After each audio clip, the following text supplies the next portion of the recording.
This is Phil, and I'm here to tell you all about the Capes and Lunatics Patreon. Get early access to all of our interviews, including the monthly Chichester chats with writer and comic book legend DG Chichester, new episodes of classic Capes and Lunatics shows, including The Quantum Zone, This, That, or the Third, and many, many more specials, all completely uncensored. Access starts for $3 a month, full video when you pledge $5 a month. Check out the link in our show notes or go to patreon.com/capesandlunatics. Hope to see you there.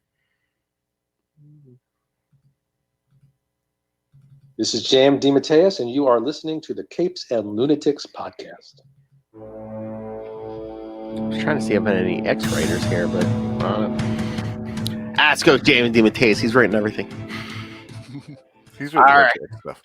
Writing that. Look at that man's list, man. You just scroll for like 10 minutes. Know. It's massive.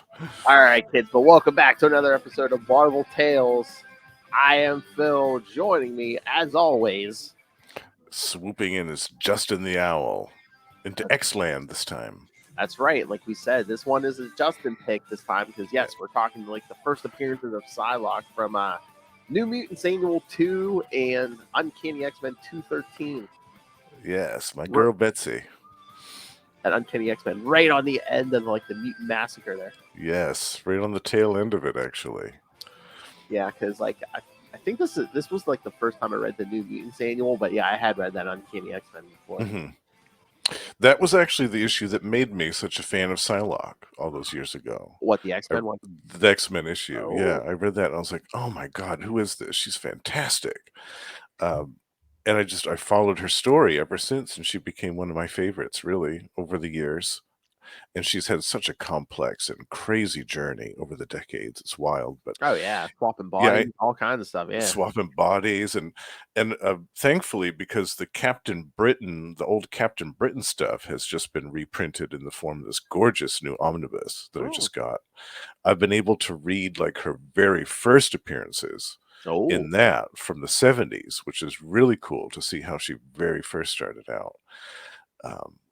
So that's been really cool too. But yeah, I love Betsy. Is that Captain Britain omnibus good? Oh, it is. It's really good. We should cover some of that at some point on the show. It's excellent stuff. Some more gorgeous artwork in there from Alan Davis, who did the art for both of these issues. And it also has the story that's referenced in the New Mutants Annual in the beginning, where she loses her eyes. Oh, yeah. Yeah, there's a villain called Slaymaster who just basically gouges her eyes out, for lack of a better description. And so that's why in the beginning of the New Mutants Annual, she's the way that she is. Yeah. Because the first time I read that, I was like, what happened to, why doesn't she have any eyes? But I hadn't read the Captain Britain stuff, so I had no idea what the Slaymaster thing was about. Yeah. But then after I read it, I was like, ooh, yikes. Yeah. Yeah, I've been, you know what?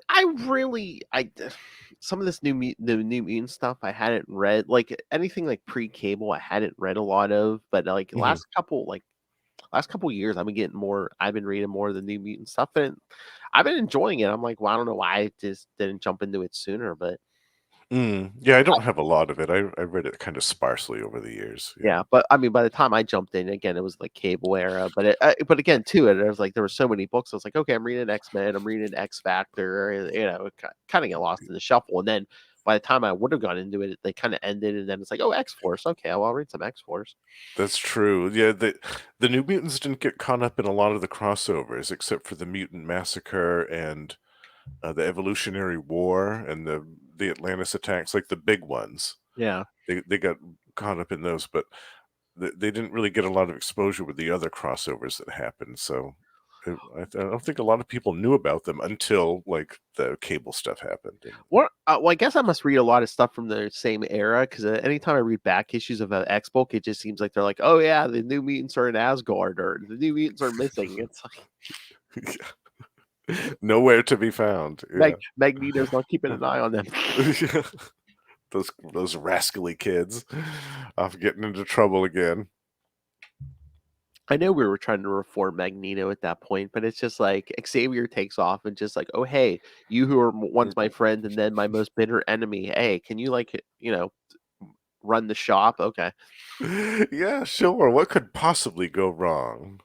He changed his ways. He's got a brand new costume for the 80s.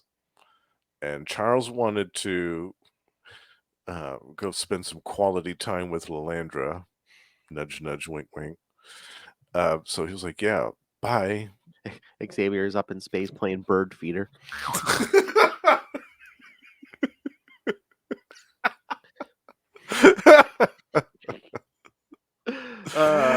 Oh, let me pluck your feathers, my dear. There's a drop.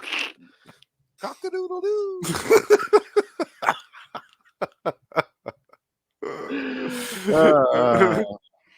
Got this new clone body just for you. That's right.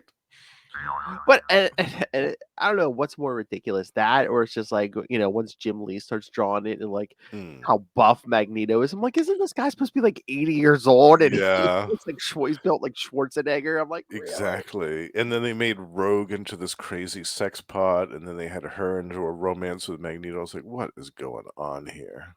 Savage Land, yeah. Ugh, I couldn't get behind that. Oh, that's creepy. I'm like, isn't she? I'm like, if he goes like he was alive in World War II, I'm like, isn't she young enough to be like she's at least granddaughter, his daughter, maybe granddaughter, yeah, granddaughter territory easily at that point. Yeah, that's gross. I couldn't when I was reading that. I was like, this is nasty. Let's what is stop this. What is he? A supervillain or a man in Hollywood? And Rogue too. I mean, that was such a dramatic change in appearance, going from like the Mark Silvestri Rogue to the Jim Lee Rogue. Oh yeah, that was such a dramatic shift. Yeah. Yeah, it looks like like half those X-women like hit puberty once Jim Lee like started taking over the book. Yeah. Yeah. Funny coincidence. Yeah. All right. Oh, that's what I've been doing when we're doing the credits for that All-Star Batman Robin. It was, I don't know if you heard that. I was just like, yeah, of course, Frank. Miller. And Jim, you want to do my artwork, Lee. Yeah. Yeah, Jim, you fapped to my artwork, Lee. Oh no, Jim. I wonder if my wrist is ready. Lee.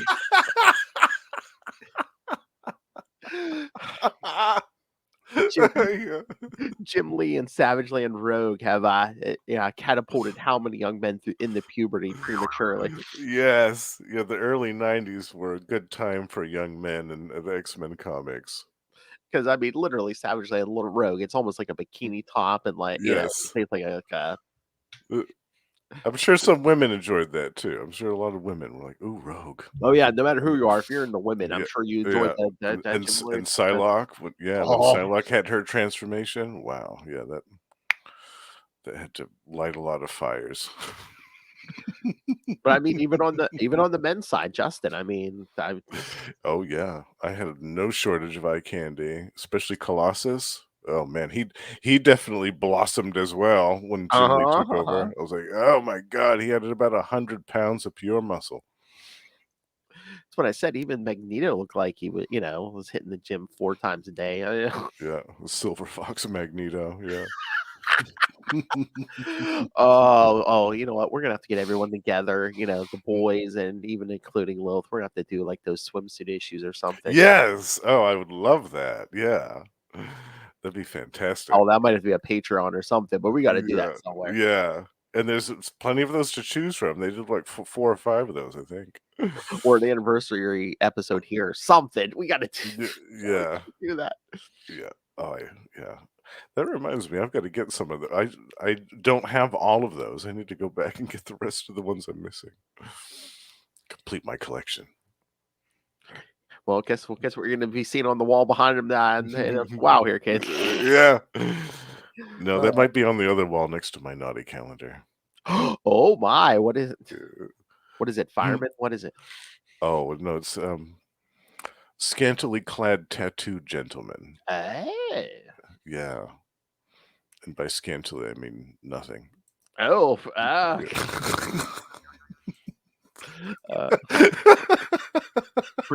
pretty soon, kids. Right next to it's going to be that picture of the Punisher and that skull thong. Yes. Where he Uh, belongs. with the heavy artillery. Yeah. It was just a really nice package. The big guns. The big bazooka. All right. Should we get to these issues? Yes. Let's talk some Betsy. Yeah, settle down, Ray. All right. All right. So yes, start with New Mutants Annual number 2 from October 1986. Why do we do these things we do?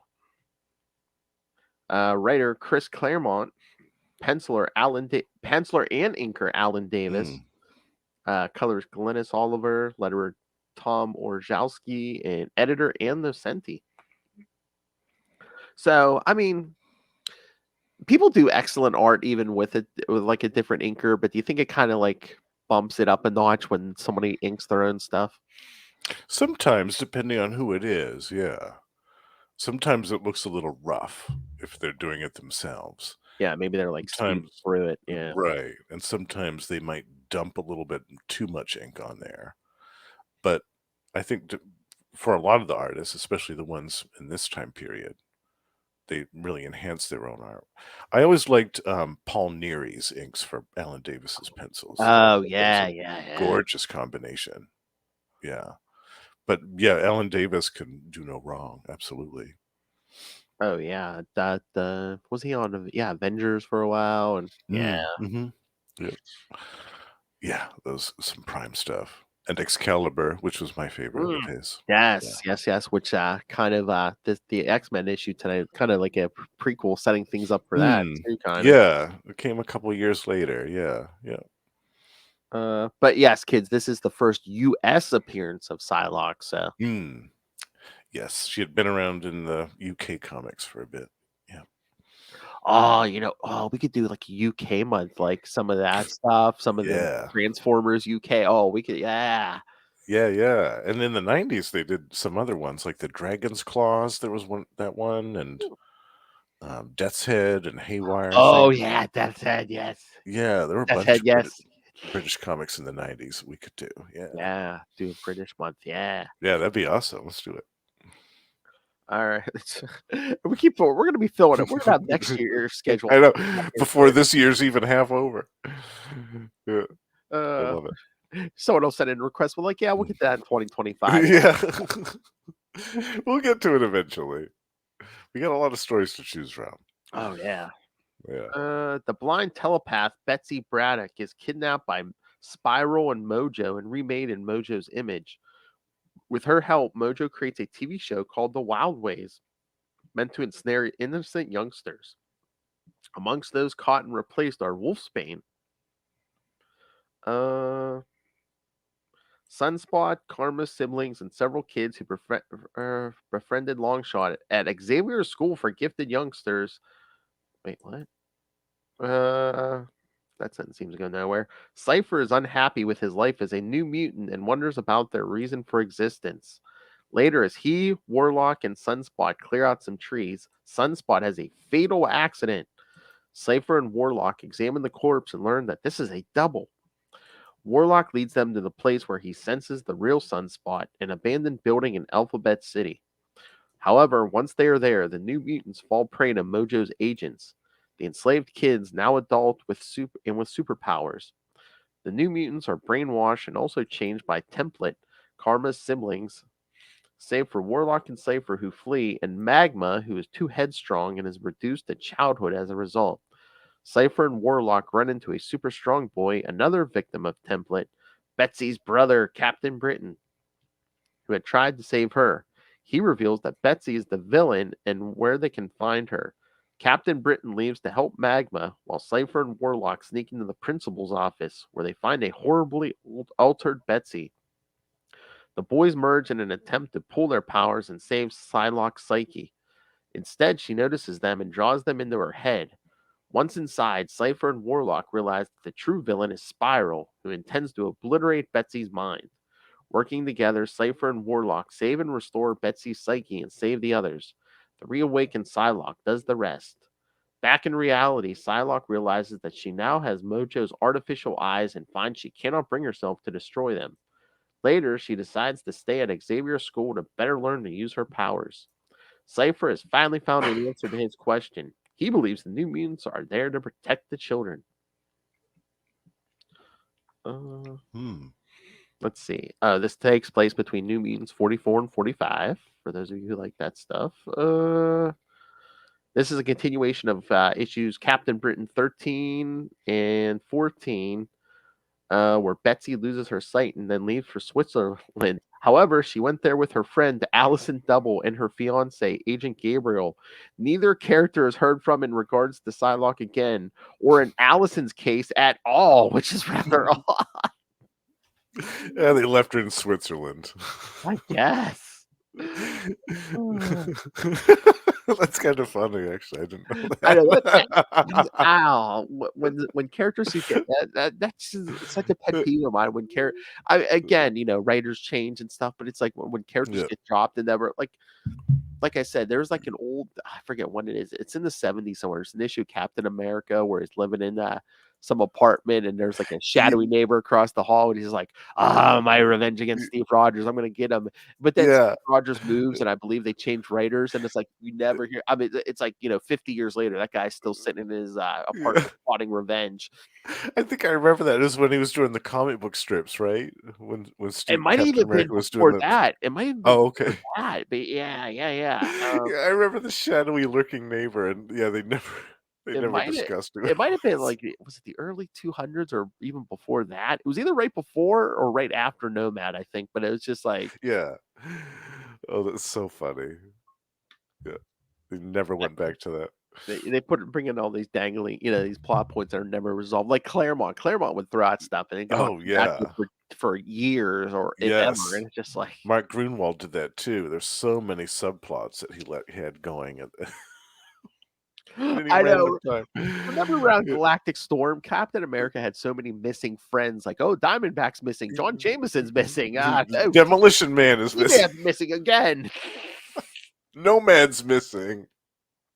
Although that was quite the mystery, because remember when Crossbones first showed up and like everyone, like half the people were convinced it was D-Man. Yes, I do remember that. And his face was horribly scarred. You could never see his face, so nobody never knew. Yeah. And he knew Diamondback from somewhere. Yeah, I remember that. That was cool. They kept that mystery going for years. Oh, yeah. Yeah. Oh my God! I mean, I covered it with Lilith and Charlie, but oh my God, those issues of Captain America with Steve as the captain. Oh God, I'll go back to those. I'll podcast about those 50 times in my life. Yeah, those are classic. Yeah, those are definite classic.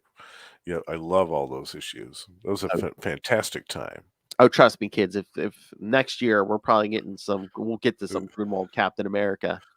Yeah, hell, we're talking about doing a whole month of Captain America for when the movie comes out. Hell, I would sit here and say, hey, we're going to take like a year and do like the whole Grunwald run. I'd be down for it. I'd be like, F it. Yes. Yeah. Marvel Tales is now Captain America for the next year. Yeah. Oh God, that would still be a Herculean task. Cause I mean, he was on that book for like 10 years. Yeah. There's so much. We'd basically have to do like a month. Well, no, a year every month. It's Yeah. I don't. That would be too much, yeah. The next 2 years. Pick some of the best. We'd have to pick some of the best. Yeah. Yeah. Oh, you know what I saw somebody posted about the other day, and I'm just like, it gets panned all the time, but I'm like, oh, F it. We have to do it at some point. Capwolf. I was gonna say it has to be Capwolf. Yeah, I thought that was so much fun. Like it was so. You can't take it seriously. You can't. If you take it seriously, then it'll go over your head. But It's a bunch of ridiculous. It's a bunch of werewolves, and Captain America gets turned into a werewolf. Yeah, and it's so 90s because Wolverine and Cable show. And Cable. Yeah, first Wolverine and then Cable. For no reason, Cable's there trying to track down Wolverine. It's like, oh, out of all the X-Men, you're going to send Cable to track down And they don't even Wolverine. come together. They just come separately. It's so bad, yeah. Yeah, but the rest of it was good. Like, there was the part with John Jameson with the Man-Wolf, and then there was the villain Nightshade, who was cool. Jack and then there was Russell's in there. Jack Yeah. Russell's in there, and then there was a villain called Moon Hunter, I think, and he was cool. Like, yeah, there was some really neat aspect. And Dr. Druid, like, that was the first time that they had used Dr. Druid really well in years. And leave it to Mark Greenwald to yeah. revitalize Dr. Druid. The- Like, The de-aged Dr. Druid with the yeah, ponytail. exactly, yeah. I couldn't believe this. I was like, what happened with Dr. Druid? And he's actually cool, and he's doing something for once. Oh my god, that's what. Oh, we should do a Dr. Druid month. We should, yeah. We could do that final Avengers arc when he like goes off the rails. Then we could do Yeah. Cap Wolf and we could do the solo Avengers where The he solo Avengers. gets de-aged and stuff. Yeah. Yeah, let's definitely do that. Oh my god, I could just see Lil shaking her head right now. Dr. Druid.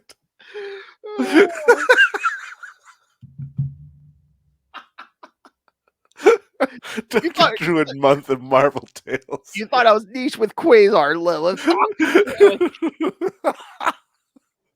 You ain't seen Niche yet.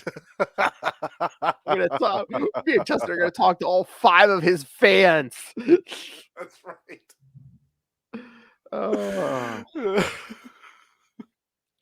The New Mutants were killed by the Beyonder in New Mutants 37 and resurrected in Secret Wars 2 number 9.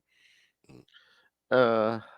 The Brat Pack are a group of kids who befriended Longshot in his own limited series. The New Mutants battle with Legion that Doug alludes to occurred in New Mutants 44. Yeah, which had just happened. Yeah. Yeah. Oh, yeah. And then New Mutants 53 reveals Cypher was indeed infected with the transmode virus, but nothing came of this plot line as he died soon after that. Yeah. Yeah. If only he had been, maybe he would have survived that shot. Yeah. The role of Betsy's new eyes, Mojo's involvement with the X teams, and even Longshot can be seen in X-Men Annual 10. I'm still thinking about Dr. Druid. Dr. Druid month. Yeah, Lilith would laugh so hard if we did that. Yeah. Yes, laugh. Yeah. And shake her head. Yeah. Lilith, you want to go? Oh, I would really be a smart ass. Hey, you want to come on for Dr. Druid month? She'd be like, yeah, if I can only if I can talk about the limited series in which he dies. I think that was a Warren Ellis one. I think Warren Ellis killed him off the second time. Oh yeah. We'll throw that on there too. We could do that one. Yeah, that was pretty dark and crazy, actually. Solo Avengers, the series in general. Well, there's so many we could do. Yeah, Marvel Comics Presents. I think there was a couple in there. Yes. Maybe. Yeah. Oh, like I think I messaged you. I'm like, oh yeah, we got to do that Weapon X. Yeah. Arc from Marvel Comics Presents. The Barry Windsor Smith. Yeah, because I think that's the only arc from Marvel Comics Presents they ever reprinted. Because I have it in a trade, and that I've never been able to find any other issues from that series reprinted. Just that one. Yeah, I haven't either. Even the other Wolverine stuff from that series, they haven't reprinted. Or the Spider-Man stuff, they haven't reprinted any of that in the collection. It's weird. Yeah, I think was it when I think when me and Ray were talking to Howard Mackey and Terry Kavanaugh, like Kavanaugh was an editor, I think, or was it DG Chichester? Somebody was telling me, I know, or it's like it's just a problem I think with the rights because there were so many different writers on it and just that made sense. Yeah. There's 5 or 6 stories per issue, so that can be problematic. I can see. So, and then you figure every story you got a writer, an artist, an inker. So that would right. Yeah, I can see that being complicated. Yeah, definitely. All right, so Justin, okay, this is your girl. So what? So what are your thoughts on this New Mutants Annual 2? Well, first of all, I love the art in this so much. I love that full page spread in the beginning where she's turned into glass and shattered. I thought that was absolutely gorgeous. I was like, God, Alan Davis, what a master at his craft, really. Oh yeah. This is such a gorgeous artwork. Um, I like the kind of the spotlight on Cypher that we also get in this story because, as a lot of New Mutants fans know, he died shortly after this, so he didn't really get his time in the spotlight that some of the other characters got, especially when it changed to X-Force. Mhm. So it was cool to see him doing some stuff, and his crisis of conscience, where he's like, "Oh, I'm the weakest link of the team. Like, I can't really be effective," and all this other stuff. And he ends up being the one that saves the day. I really liked that. I loved um, the grown-up versions of the kids and their costumes. I thought that was really cool because it did kind of look like they were all in a TV show, like an action TV Oh show. yeah. It looked like they were all wearing these weird get-ups for some crazy 80s action TV show. I really loved those costumes, and I loved too that Magma was the one that they couldn't convert because she was so strong-willed. I Yeah. loved that. Yeah. Out of all of them, she was the one that could resist that. But they still turned her into a child anyway. I also loved how the true villain in Betsy's mind ended up being Spiral, and Oh yeah. they had to kind of defeat her in that mindscape. I think that was my favorite part of the issue, where that carousel was spinning around, and she was turning the characters into fixtures for the carousel. I really love that part. Chris Claremont, as you know, he's such a master when it comes to these weird metaphysical encounters that take place in mindscapes Yeah. or alternate dimensions or like weird magical stuff. Like, he's so good with that. I can't think of anybody that does it better than him. But yeah, I love everything about this annual. I love the artwork. I love the script. I love the fact that it kind of introduced American readers to Betsy and what a cool and complex character she was.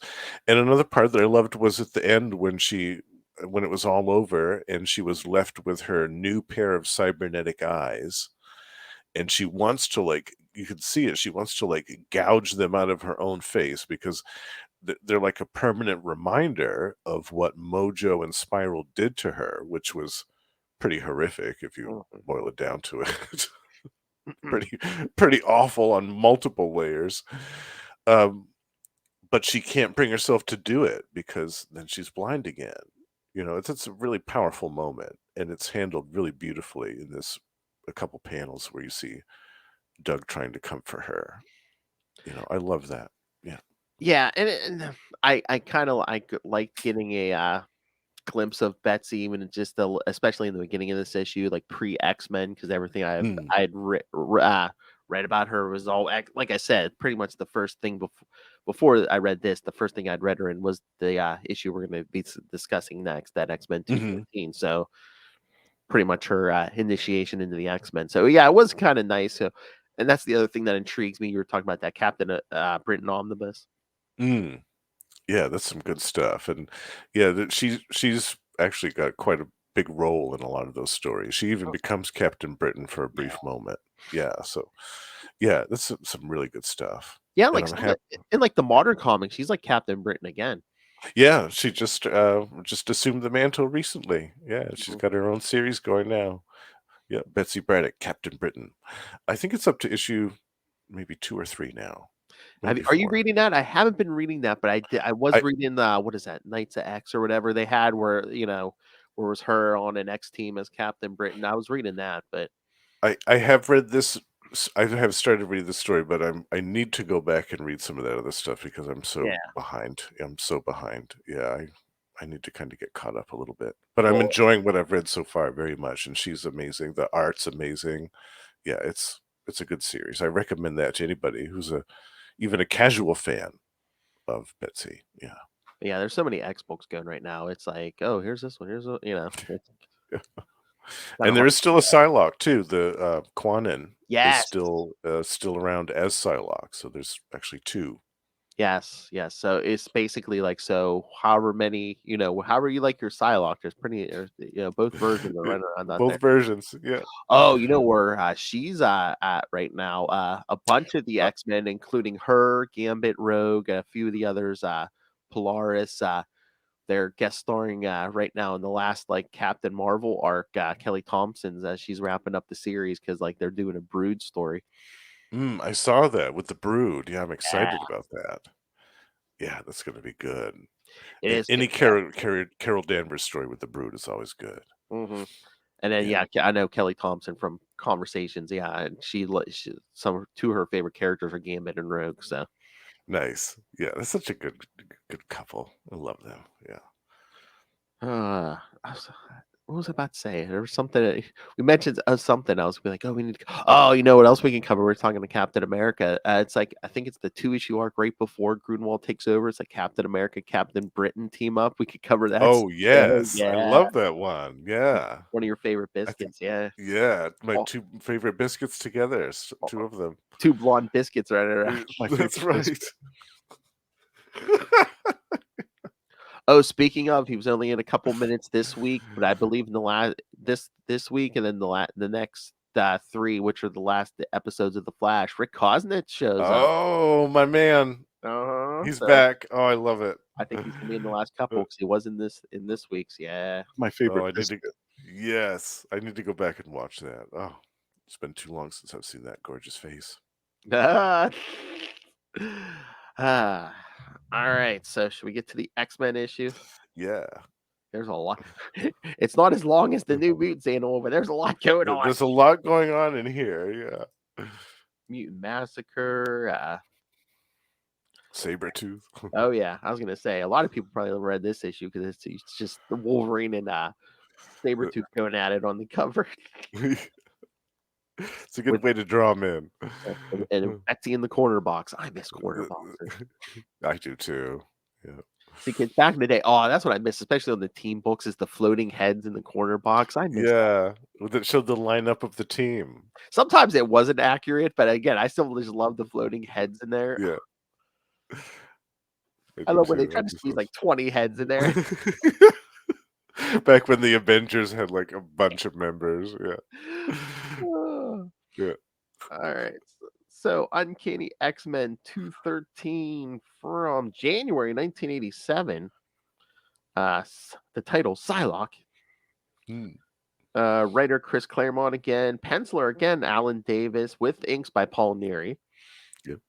Colors Glennis Oliver, letterer Tom Orzalski, and editors Ann Nocenti and Terry Cavanaugh. So almost the same creative team as the previous issue we covered. Oh my god. So on these summaries, sometimes they give you a quote from the issue. The quote from this issue: Wolvie, you loon, don't you know when to quit? Rogue.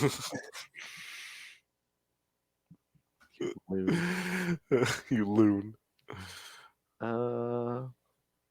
So this is saying continued from last issue, because yes, kids, this is kind of like the tail end of the Mutant Massacre, as we said. Mm-hmm.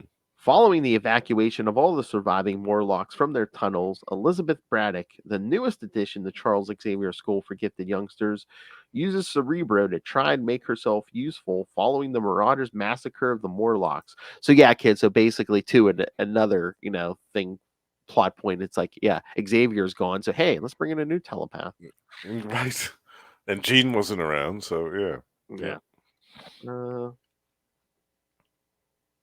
Reaching out with her telepathy, she asks Rogue, who is on patrol around the mansion's grounds, if she needs any help. Rogue has nothing to report and says she's fine, if not bored. Elizabeth reaches out with her mind down to the lower levels of the mansion, where she checks on all those in the makeshift infirmary. First, she checks on the wounded Nightcrawler and Colossus before going to check on Shadowcat, who, despite being at risk of phasing out of existence, seems to be taking it okay. This saddens Betsy greatly. Scanning around the mansion, Betsy looks around the wing of the school designated to the New Mutants. She comes across a picture of the youngest students at Xavier's and thinks about how their member Doug Ramsey, aka Cypher, loves her.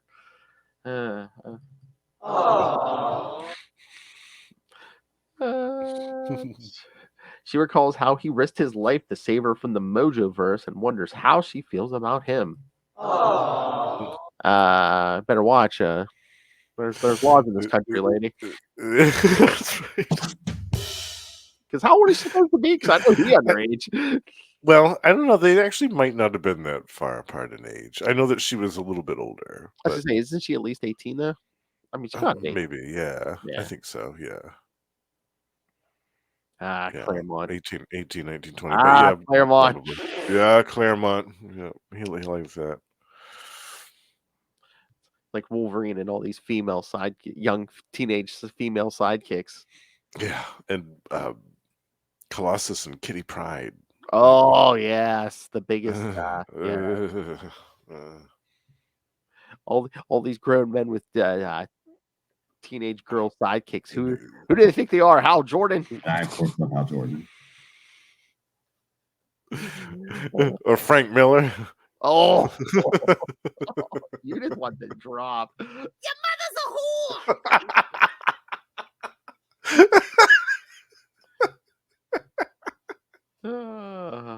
Your whole family Meanwhile, down in what remains of the Morlocks tunnels, Callisto, Storm, Wolverine, and Magneto examine the area. Some force of lightning has wiped out every dead body out of the sewers, as well as eliminated any trace of the Marauders or the missing New Mutants. And I believe that was Thor, wasn't it? Yeah. Yeah. I thought that was so funny that he got drafted into the Mutant Massacre, but they needed somebody to clean up the mess. Spider-Man was busy. Yeah. Yeah.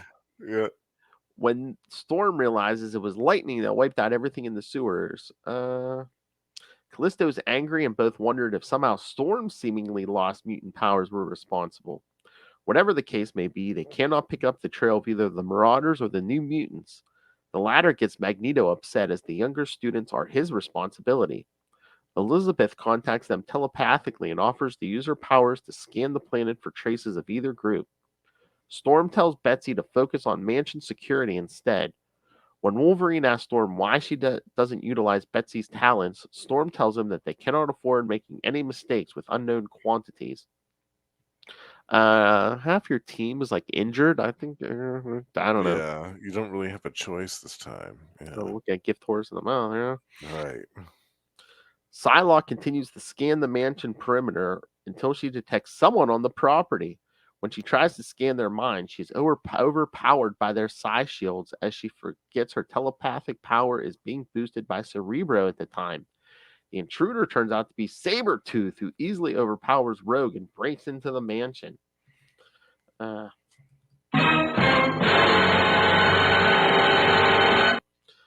At the mansion, Sabretooth attacks Betsy, who temporarily sent him reeling with one of her psycho blasts, but not before Sabretooth has savaged her arm with his claws. Betsy dares him to follow her as she heads further into the mansion, leading him away from the infirmary and the patients inside. After Sabretooth follows Betsy up onto the mansion's roof, the two of them crash through the roof of Storm's attic, where Betsy tries to fend him off with Storm's knife. Their one-on-one battle was interrupted by the arrival of Storm, Callisto, Wolverine, and Magneto. As Wolverine and Sabretooth duke it out once more, their fight takes them outside of the mansion. Before Magneto can use some improvised bonds to subdue Sabretooth, Psylocke explains the psi shields that protect Sabretooth and suggests they allow her to try and probe his mind while he's distracted by his fight against Wolverine. This works, allowing Betsy to probe Sabretooth's mind and learn who the secret leader of the Marauders is. When she tells Wolverine this, the two combatants have made it near the lake that is at the edge of the mansion. With the other X-Men coming to help Wolverine take Sabretooth in, the feral mutant dives into the lake with Wolverine following after him. Sabretooth, however, manages to escape, and Psylocke says he cannot be detected. In the aftermath of the battle, it's decided that Callisto and the injured Morlocks and X-Men are all to be transported to Muir Island, where they will continue to be under the care of Moira McTaggart. Wolverine then suggests to Storm that Psylocke had proven herself to be a capable member of the X-Men. Storm agrees, and when they ask Betsy to join their team, she gratefully accepts and is welcomed as their newest member. Yay! Yeah, yeah. Everybody, yeah, all the Morlocks and everybody go to the Mirror Island. Within what, a year or so, the X Men are going to be believed to be dead and move to that hive of scum and villainy, Australia. Yeah, that happens within this year, doesn't it? 80, Yeah, 87, 88. Yeah. it's around like 225 or something. Yeah, somewhere Mhm. around there. Yeah, yeah. Mhm. Yeah. Some crazy stuff is about to happen. They're so far Yeah. out in the outback. Anytime they leave, they have to like get teleported out by Gateway. Yeah, swinging that thing around and making portals for them to go through. That's what we- Whatever happened to that dude, Gateway? I think he's still around. I think. I can't remember. I thought I saw him somewhere a couple years ago, but I can't. Hmm. I Uh, wondered if he ever went to Krakoa or if he's still hanging out in the I outback. haven't seen him during the Krakoa era, so I don't know. Hmm. Hold Interesting. on. I'm trying to look him up. He was always cool. Yeah, X-Men Like, 229 was his first appearance. That's why I think they, yeah, they take that town over from what is it, the Reavers? Yep. Mm. Hold on, I'm looking up his biography here. Gateway is seen as one of the many resurrected mutants now residing on the island nation of Krakoa. Oh, okay. So he is there. Interesting. Okay, here we go.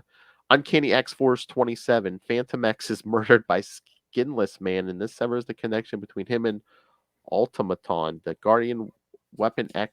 Weapon 15, who watched over the world and helped raise. Basically,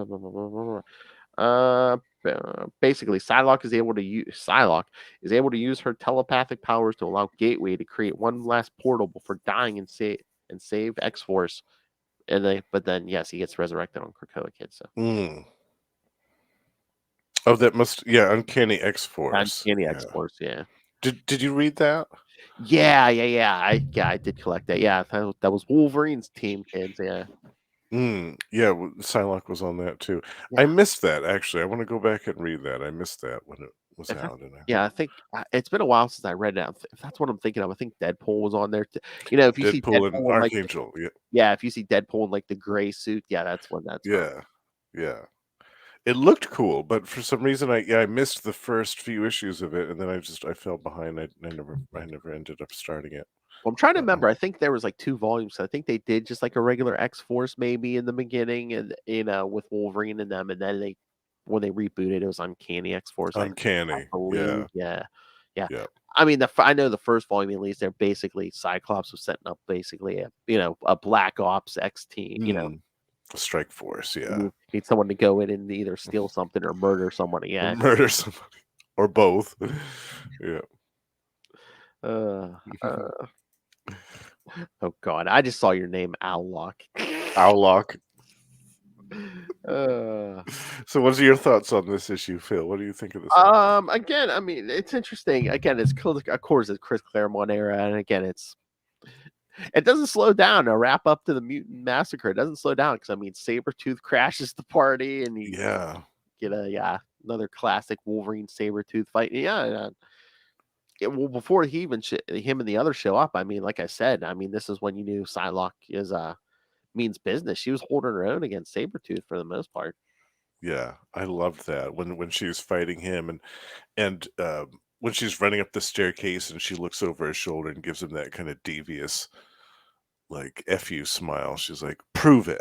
I just love that. I thought that made me such a fan of her. And I mean, It's like, a character's badass. Well, what was that? Like a dress or a robe she's wearing? She's basically fighting Sabretooth in a robe. in a nightgown, Yes. she throws that barbell at him and then goes through the window and grabs Storm's knife and goes at him with that. I mean, what's not to love about Betsy? I mean, if you were at an age back then and you were interested in new characters, like this would have definitely appealed to you. I would have thought, some brand new X character at a time when they exactly that too.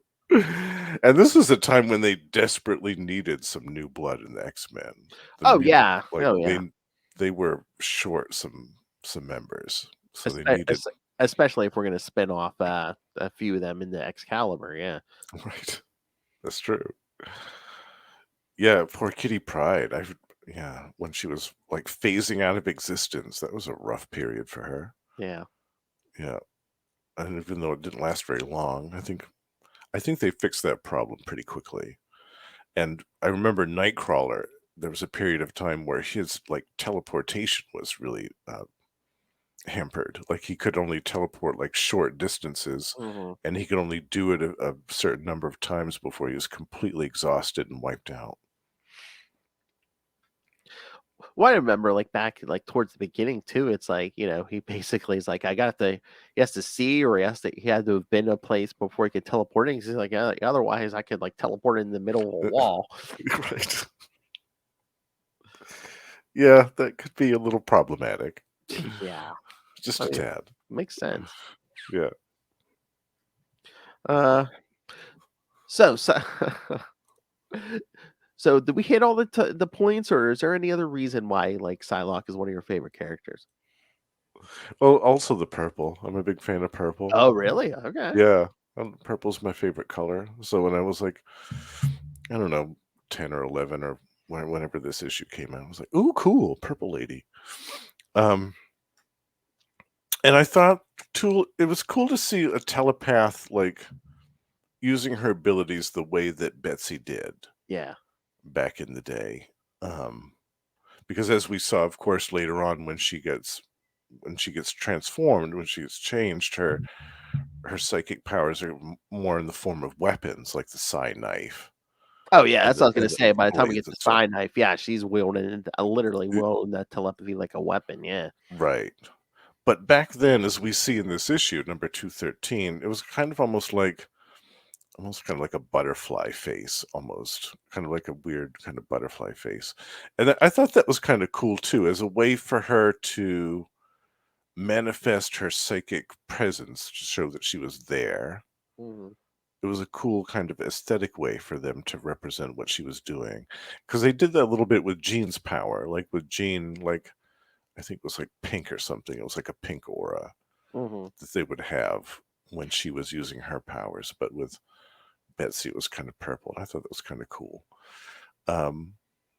Yeah, and also where she was metamorphosed a couple of years after this, and where that image of her kind of became so popular, a lot of people I think kind of forgot about these early years Mhm. when she was just hanging out in the purple nightgown. Oh yeah. And that didn't as Uncanny X readers saw later on, she would have to kind of upgrade her outfit because she got pretty badly beat up and needed to have a suit of armor made for herself. Yes. Yeah. Yeah. Which I actually liked that look too, to be honest with you, Phil. I liked that suit of armor look too. Yeah, I thought that looked cool. But then 3 or 4 years later, and she gets transferred into a Asian body, then the costuming goes in a different direction than normal. Yes. Yes. Then it all comes off. Uh-huh. Every last bit of it. Yeah. Isn't that like her first appearance in that new body with like the Mandarin? Isn't it like the first time we see her? Isn't she just like sitting like naked in a hot tub or something? I think so. Yes. Jim I Lee think art, so. yes. Jim Lee art. And that was Acts of Vengeance too. Yes. Yeah, Yeah, yeah. because that Mandarin was involved. And Mhm. he never messed with the X-Men. So that No, was yeah. that was the big deal there. Those issues were wild. Oh Yeah, yeah, I we're love gonna have that. to cover those. It's all flooding back to me now. I'm like, oh, we got to cover that. Yeah, those Acts of Vengeance issues and like Yeah, that. Cap Wolf. Yeah. So, but as we're talking X-Men, they're all coming flooding back to me. I'm like, oh, the one with Captain America on the cover. We're gonna cover that one. Oh, yeah, yeah. Definitely. That Or was the one after it with the Rogue versus Carol Danvers. Rogue versus Carol Danvers, and there was that cool story in the Savage Land that we mentioned earlier. Oh, first appearance of Gambit. We got to cover that. Yes. Child Storm, that whole story. Na- Oh yeah. Nanny and Orphan Maker. Orphan Maker. Oh yeah, we're gonna get to extinct. I want to get to Extinction Agenda and all that. Oh, Yeah. the, We could the do a era where whole they're all month. the era where they're all wearing the yellow suits. That didn't last for too long. And even though I hate like themed color outfits, I actually didn't mind that one very No. much. I thought that one looked fine. Oh my god, we have to cover the X 273. Which one was that? That's the one where, as they're training it's like the first Wolverine Gambit fight in the Danger Oh, Room. yeah. Psylocke and Jean Grey take a shower together. This one has it all, kids. That's right, yeah. Naked women and your two 273. favorite guys beating the hell out of each other. Yeah, duking it out in the Danger Room. It's good stuff. Bang, you did. Oh, we got that line in this issue too. That's a Yeah. that may be the cliche I saw. Someone was like, "Oh, yeah, that." I think that might have been the line where they're like, "Yeah, how many times has Claremont had that in the series?" It's someone saying, "Bang, you dead." It's happened a few times.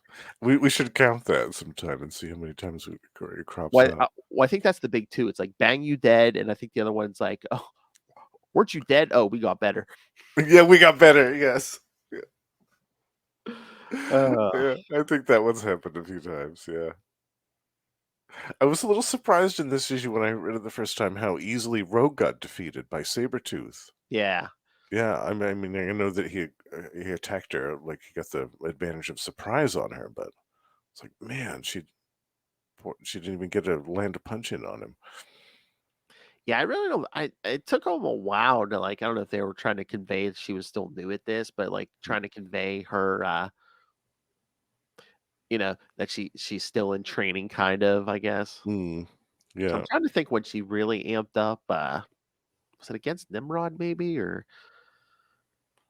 I can't remember. I feel 'cause- like it was right 'cause- after this. yeah, because she Was it? fights. Yeah, because she fight. Well, yeah, maybe before that. But I was gonna say, I remember that Nimrod fight. She falls into Siege Perilous, and that's when she falls out in that Carol Danvers issue. She falls out naked. Oh yes, that's right. Yes. Yeah, Siege Perilous. Yeah, Yeah. Oh, we have to cover all that. I love that Nimrod story with the Hellfire Club and when they join forces with the Hellfire Club to fight Nimrod. That's so good. Yes. Yeah.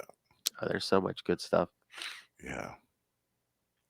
Yeah, and Chris Claremont wrote most of it. Most of the X stuff that I really enjoy, he wrote. Oh yeah, because like I said, that was like another 10-year. Was it? Was it 10 years? Was that more? I think it was more like 20 years.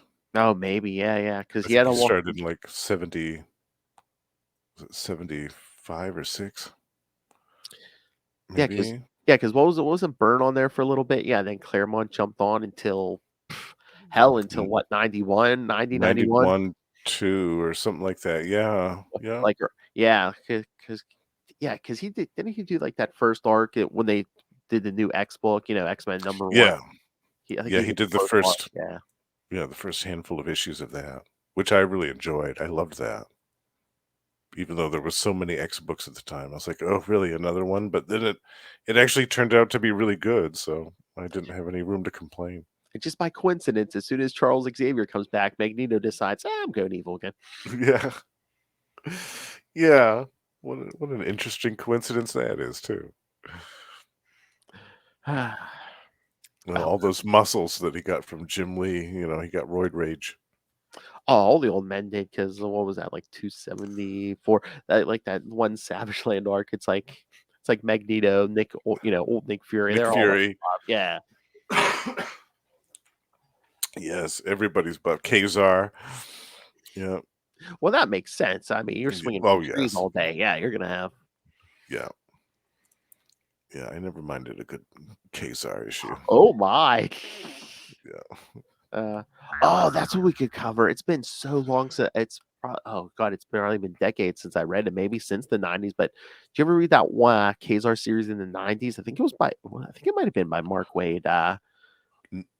No, it was it was a limited series, right? I don't know I don't think it was limited, but I'm gonna have to look that up because I think one of the Kuberts was drawing it, but oh, yeah. I only read like the first half. They went for a little bit here. I'm looking on Marvel Unlimited here to see if it's on there, but I mean, it was from the '90s, and like I said, it was Mark Waid, so it's Hmm. how bad can it be? What was it? Which 97? oh yeah, I think this is it. Yeah, because it looks like 15 issues. Yeah, Oh, wow. yeah, No, I didn't read any of this. yeah, and the art's pretty good, so I think you'd enjoy. Yeah, This Andy Kubert. I love Andy Kubert. Yeah, Yeah, I gotta check this out. I mean, 15 issues. I mean, we can cover that in 2 or 3 episodes. So. Totally. Yeah. Yeah, I'm curious too Nice. because, like I said, I think I only read like half of it. I may have only got up to like issue 7 or something. So, It looks like it runs to issue 20 in 98. oh really? Okay, because it only goes up to like issue 14 or so on the Marvel Unlimited. But Oh, maybe they don't have the whole thing, but we could still cover a good chunk of it anyways. oh yeah. Yeah. Oh, look who's on the cover of issue 12. High Evolutionary. Oh. Yeah, the Savage Land. That makes sense because Oh, he has a presence there. Kazar versus High Evolutionary. Damn it, I'm in. Nice. Ooh, that looks good. Oh, he has older stories too. I mean, like I said, we could do 2 episodes or 2 or 3 episodes on that, and if we need another one, we could throw in some of the older stuff or his guest appearances. So we could do a Kazar month too. Totally. Yeah, he had a series in the 70s and in the 80s. So we could do any of those.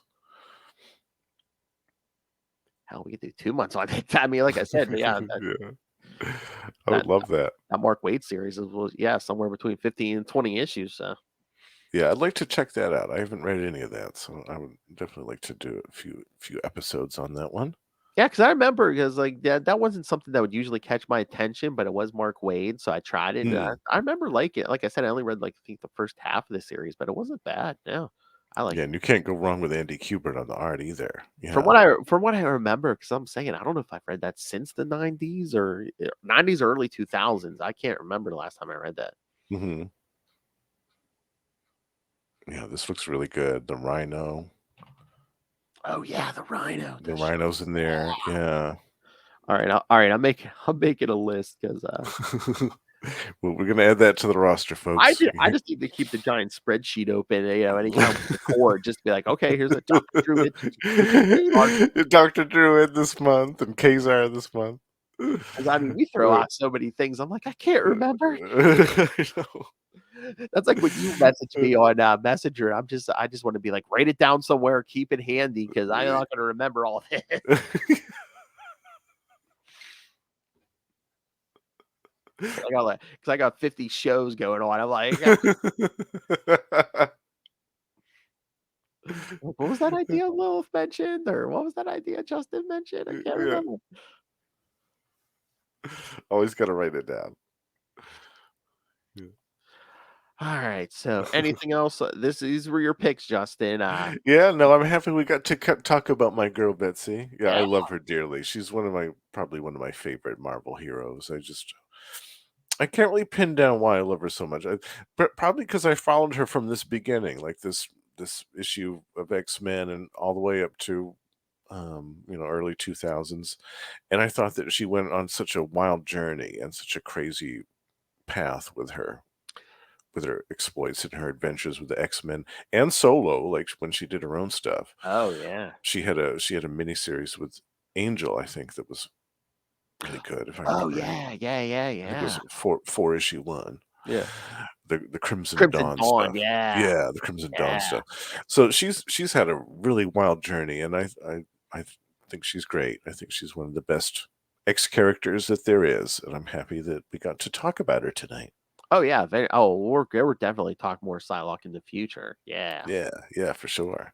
There's a lot of good stuff. Yeah. Yeah. But next time, kids, it's my pick. Yeah, Phil's pick next time. We're gonna pick shift some good ones. Shift some gears and talk some Fantastic Four. Yeah. Yeah, Fantastic Four 265 and 358 and 359. Yep. 2 different eras, but there is a thread that connects them. The last week of May, kids. Yes, you may want to listen to that episode before. I believe it's June. Yes. If there's a secret invasion coming, yes. That will tie in nicely to what we have coming up in June. I'm excited for that too. Secret Invasion. Oh, I was telling Lilith too. Before Guardians of the Galaxy today, all the trailers. There was a Mm. trailer for the Marvels, and it looks like Nick Oh, Fury's in it at least somewhat. So I figured that he would be in there somewhere. yeah, Yeah, yeah. nice. It looks like the three ladies somehow their powers are entangled. So when they use their powers, they like swap places or something. I love it. Like they That's show Kamala Khan trade places with Carol Danvers, and she's in the living room. Well, Nick Fury. It looks like Nick Fury and Monica Rambeau showed up at Kamala's house, and that then Carol appears, and Kamala's mother's like, "Where's my daughter?" Nick Fury's like, "Where were?" Or no, was it Monica Rambeau's like, "Where were you just at?" And they just show Kamala Khan like on like an alien ship or an something. alien ship. And, Yeah, and yeah. that Flurkin just like eats somebody, and like Kamala's like, "Oh my god!" Oh, they have to have the Flurkin. Oh yeah, he was there. He Yeah. ate somebody, and she just starts Yes. screaming, "Oh my god!" I love it. That's going to be so good, that movie. Yeah, I hope so. Yeah. But again, like me and Lilith were talking. I don't know if people have problems with Brie Larson. It seems like they're really the trailer was very Monica Rambeau and Kamala Khan top heavy, which is I, fine with me. But I noticed that. Yeah, and I've got to say I'm okay with it. And they did a great job with Monica's costume. oh yeah. I was like, "Oh god, that looks good." Yeah, so I'm psyched for this movie. Yeah. I'm definitely because I probably a lot of listeners remember me ranting about Captain Marvel. I thought that was so boring, that first movie, and I thought the only reason that they made that film was because Endgame was coming out, and they needed to have that character come up against Thanos in that movie, and they needed to introduce her quick, and they needed to find a way to do it. And I thought that script was terrible. I thought it was the only Marvel movie that I've ever fallen asleep in the middle of. Oh my. Like I yeah, I I don't like mean, that. it's set in the '90s too. So I mean, some of those origin ones I find I'm like, because like even like the first Thor movie, it's all right, but like half the time he's running around without powers or anything, and Oh, I'm I just, know, yeah. what once he like starts fighting the destroyer, I'm like, oh, this is good. But before that, Yeah, it picks up at the end, yeah. yeah, But unfortunately, Captain Marvel does not. Like, there's the biggest anticlimactic ending that I've ever seen in a yeah, Marvel movie, and that one too, where she just blows up the ship, and then she shoots Yon-Rogg with a single blast and takes him out. I'm like, okay, I spent 2 hours, and that's the payoff. Cool. Yeah, yeah. thanks for that. I felt like they could have done like a Disney Plus if that had existed back then, Oh which yeah, it didn't. But I felt like if they had had the ability back then to do things differently, I think that they would have done a Black Widow movie first and had yes. that be the Marvel-led first female-led Marvel film. They dropped the ball with her. They should have done that. Yeah, They should have done that with the rest of them before the first Avengers movie, even. totally. Yeah, they totally missed the ball. I like that Black Widow movie just fine, but I felt like it was a bit too late, and I feel They like it put it would out have. after she died. It's like, Yeah, really? yeah, I know. It would have been so much more of a success if they'd done it like 5, 6, 7, 8 years earlier. Yeah. Or even if they put it out like between Infinity War and Endgame, and then it's like, Mm, and it's all the more yes, tragic because she died. Spoiler, she dies in Endgame, and it's just like, right. Yeah, that would have been the perfect place for it. Yeah, But they also it's wanted to, okay. Yeah, yeah, they also wanted to introduce the sister too, though. right. And get that set up for the Thunderbolts and all that. Yeah, I get that they play the long game with these movies, and I totally get it. But for the Captain Marvel movie, I still consider that a failure. Yeah, at least in my book. But I am excited for this sequel. I think the sequel is Yes, going to be great. I love Kamala Khan. I thought that Miss Marvel Disney Plus series was fantastic. I loved that. Um, I love Monica Rambeau's character, and I loved her portrayal in WandaVision. I thought she was excellent. So mhm, yeah, I'm here for the Marvels. I'm yes. definitely excited for that. Yeah, I'm like, I mean, Kamala Khan, I like her too, but Monica Rambeau, I think that is like one of the best adaptations from the page to the live action. So definitely. Yeah, and she's a tremendous actress. I hope that they do more with Monica in the MCU because it's a great character and we've got a great actress playing her. So Yeah. let's keep it going. Like I said, Sam Jackson's in there too. So Yeah. I'm excited. He's doing double duty this year, Marvels and Secret Invasion. yeah, Yeah. Busy guy. he hates reptiles, snakes, squirrels. Yeah. Get these squirrels off my face. Dinosaurs. Oh yeah.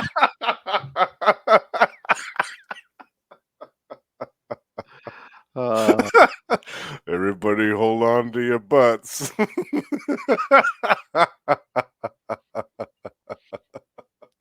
You're an old man like me. There's a bunch of '90s music in Guardians of the Galaxy 3. So Oh, really? Okay. Uh-huh. Oh, I saw Space Hog. I was happy about that. Yeah. Beastie Boys. Nice. Ooh, yeah. No sleep till Brooklyn. Okay, yeah. I think Well, that he's got song- that. Yeah, he got that iPod at the end of that last Yeah, movie, yeah. so he was able to update his playlist. Oh, I think they used the Beastie Boys song during. There's like a big fight scene towards the end. I think that's where they use it. Oh yeah. Nice. Beastie Boys is good for a fight scene. They used a Beastie Boys song in the Marvels trailer. I think it was Intergalactic. Yeah, Oh yeah, I think so. Yeah. Intergalactical or whatever it's called. Yeah. Disney probably bought the catalog. Yeah. Get our money's worth. Let's use them all. I mean, what was that? Ragnarok. They used that Oh, the Led Zeppelin song. over. And I mean, how many times did they use Yeah. that in that movie? It was, Yeah. it was like that Nirvana song in the Batman. They Right. beat that into the ground. Well, we paid however many million to use this song. Let's get our money's worth. Oh, that's right, kids. Yes, this episode's Batman reference brought to you by Batman, my favorite character. Into the Night. Into the Night, the Moon Knight podcast. Into the Dark Knight, all to do with Batman. The chance is never zero. No, Ray. This mention of Batman, as always, brought to you by the fine folks at Into the Night, the Moon Knight podcast.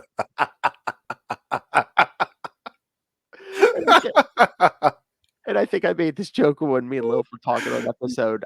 Finn, I'm sorry your father's banging his head into the wall right now.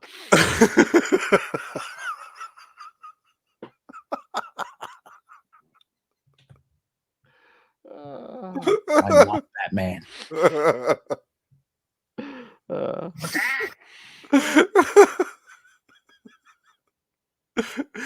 Oh, I love it. That's how I'm gonna get if I get famous, kids. That's how I'm gonna get famous, by my mental defect. All right,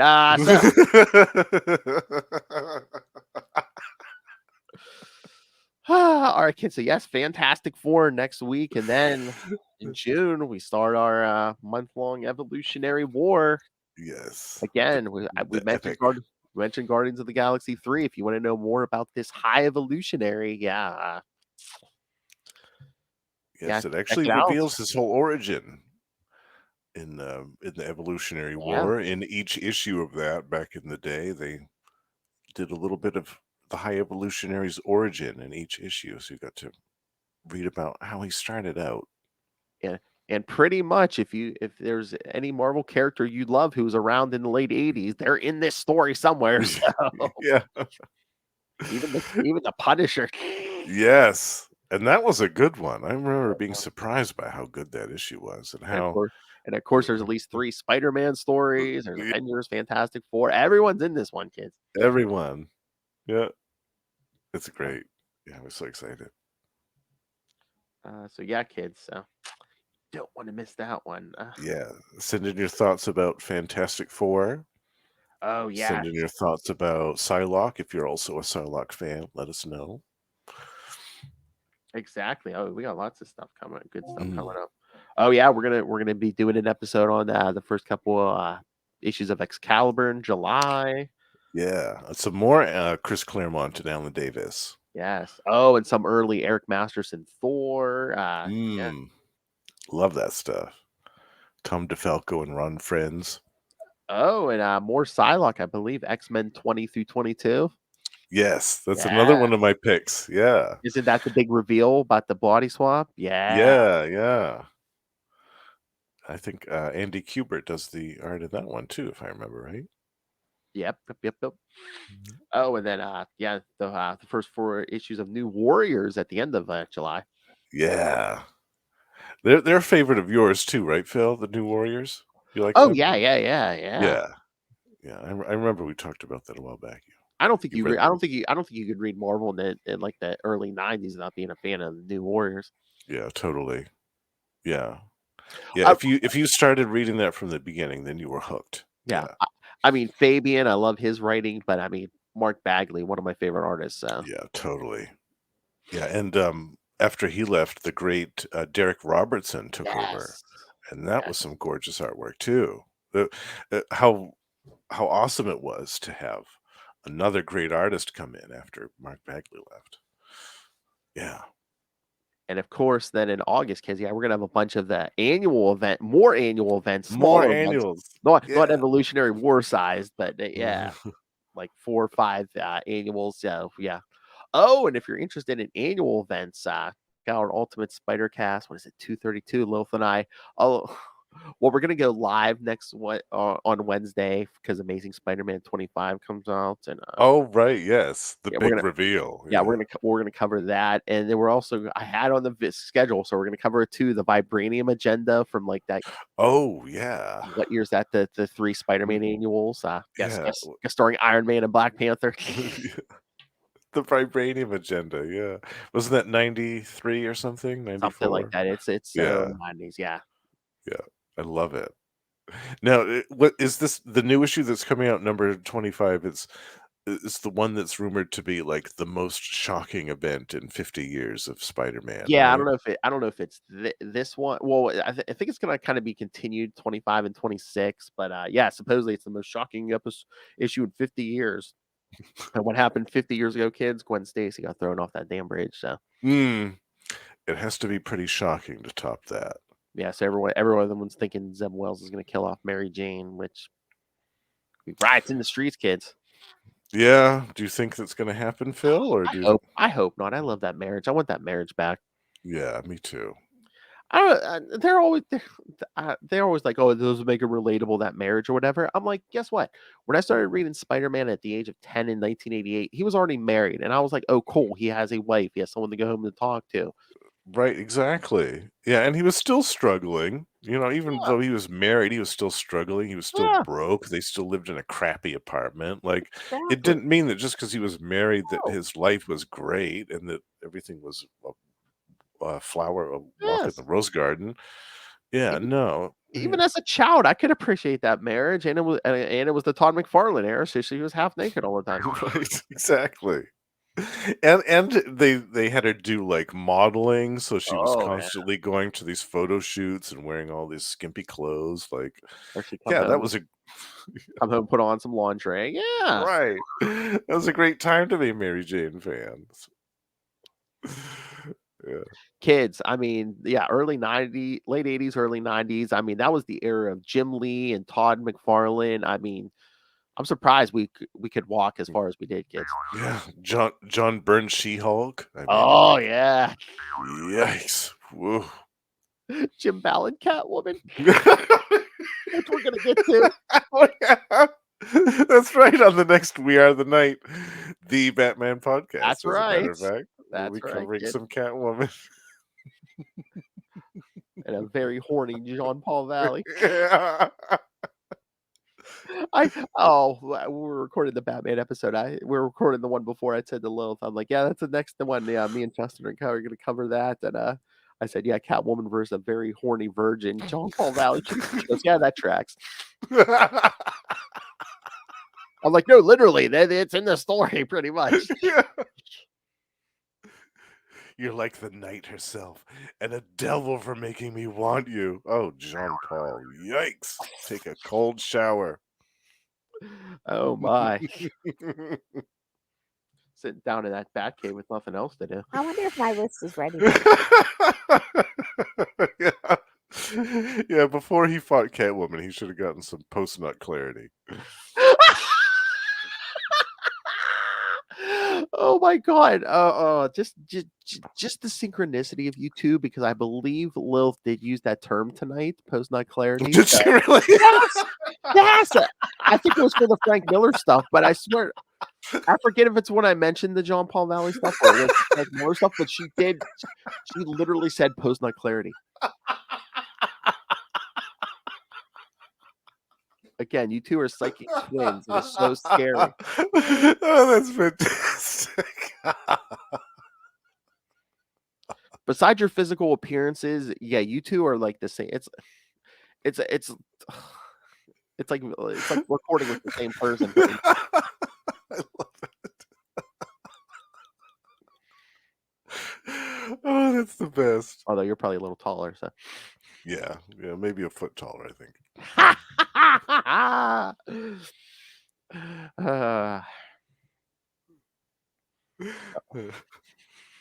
That's the best. I love that we both said that. That's gonna make me chuckle all night long. Although she's like my sister. My mom even said she's like my sister. So Yeah. I'm like, oh, this is the next time I see you, I can pull your hair and torture you. Okay. All right, kids. So yeah, send your thoughts on all this X-Men stuff, the Fantastic Four, Evolutionary War. I'm sure there's you can find something in Evolutionary War to send feedback on. So Absolutely. Yeah. If it's been 30 years since you've read it, dig it out of mothballs and read it with us. yeah, or read it for the first time. I wonder if Russell ever read that. Russell, send us feedback. Or Ray, you're an old man. I'm sure you read this, Ray. Yeah. I don't know if Russell's read it, but I bet Ray's read some of it. Yeah.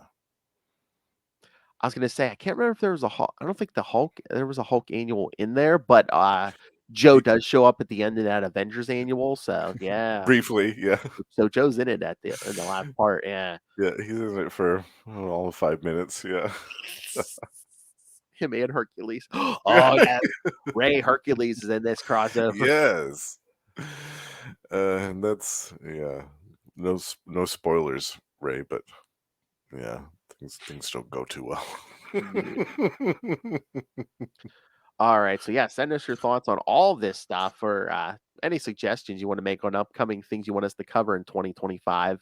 Email us capesandlunatics@gmail.com or call the voicemail 614-382-2737. That's 614-38-CAPES.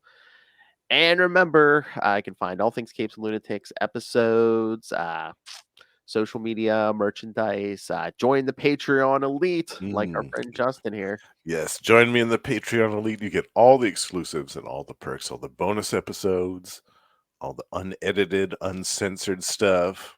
You get all the raw, unfiltered Lilith and Phil. Oh, speaking of raw Lilith Hellfire, yeah, like again, 4 months this summer, you're gonna get a very chunk Lilith Hellfire talking Heroes Reborn series by series. So, and that alone is worth the price of admission. I mean, I can't wait for that. Uncensored drunk Lilith. Oh yeah. Covering one of the worst things ever made. I love it. I just got to figure out the order because we were talking. Was it yesterday? I was like, I guess we got to do Captain America in July.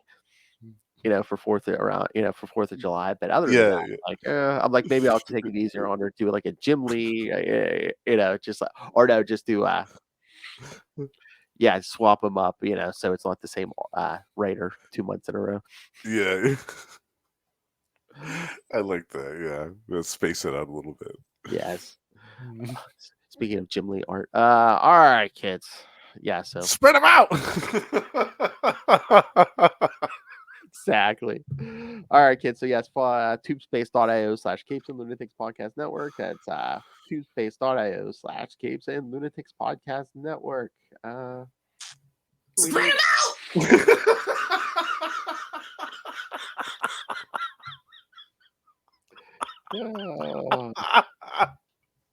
out.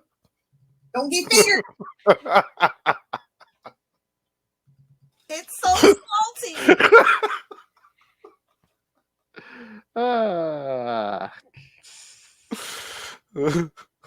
Suck it.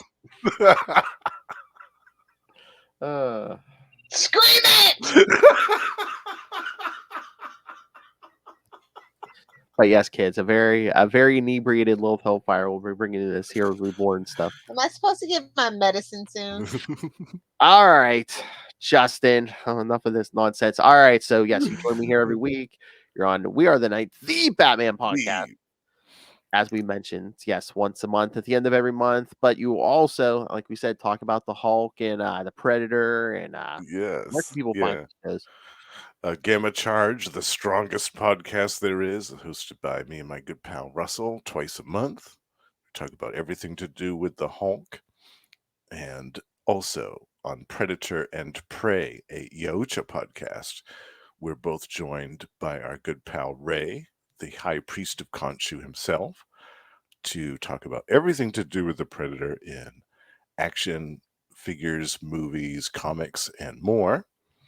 And my solo project, the Lost Library of Legends, in which I talk about undiscovered and unheard of comic book series of the past 30 to 40 years, is going to be coming out soon, with the first issue focused on my favorite standalone comic book series from 1993, 30 years ago.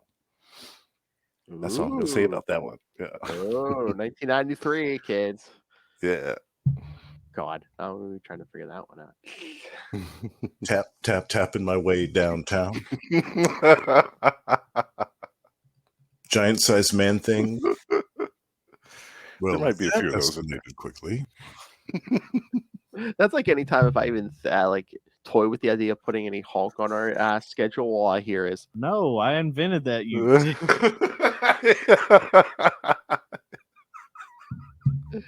I got a real over a year ago, you did. Teach me how to urinate. Oh my god. Oh my god. If we ever do Secret Wars 2, that's like Charlie Esser's favorite series. Oh yeah. Secret Wars 2. Oh man. It's been years since I've read that one. Spider-Man teaching the Beyonder how to go to the bathroom. With his black Jerry curls. he modeled a body on Captain America, then he accepted Captain America with a Jerry curl, yeah. The 80s. It was a great time.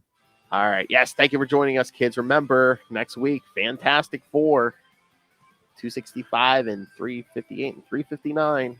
Yes. Again, listen to it before June, and then yes, in June, Evolutionary War. Yeah. All month long. Keep your brain in your head, kids. Good night.